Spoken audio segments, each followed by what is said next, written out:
Hello friends, welcome back to blogs. আজকে সকাল সকাল সেজে গুজে রেডি হয়ে গেছি। আসলে আমি যাব আমার মামার বাড়ি। শুধু আমি না, আমি যাব, মা যাবে, বাবান যাবে, আর আমার বাবা যাবে। আমরা সবাই মিলে যাচ্ছি আমার মামার বাড়ি অনেক দিন পর। এই যে মা আর বাবানও নিচে চলে এসেছে। চলো আমরা বেরিয়ে পড়ি, তারপর আবার তোমাদের সাথে দেখা হচ্ছে।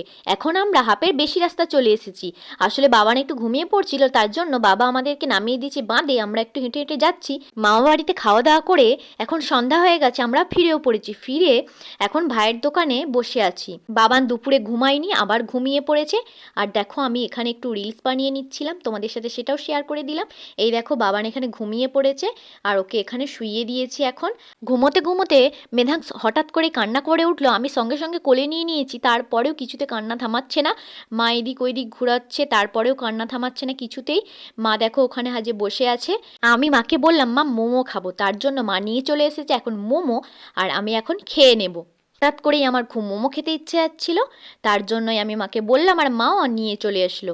আর এখন আমি খেয়ে নেব। আর মোমোটা এত গরম ছিল, এত তাতা ছিল, সেই মাত্রই মানে মোমোটা তৈরি হয়েছে, তার জন্য এত তাত আমি খেতে পারছিলাম না ঠিক মতো। তো একটুখানি কামড় দেওয়ার পর খেয়ে আমি একটু জল খেয়ে নিলাম। খুব তাতা লাগছিল, তার জন্যই। বাবান কান্নাকাটি করছিল খুব, আর বাইরে খুব ঠান্ডাও পড়েছে, তাই আমরা দেরি না করে বাড়ি চলে এসেছিলাম। সব মোমোগুলো আমি সেখানে বসে খাইনি, আমি বাড়ি চলে এসেছিলাম। তারপরে এসে 3টে মোমো ছিল, সেগুলো খেয়েছিলাম।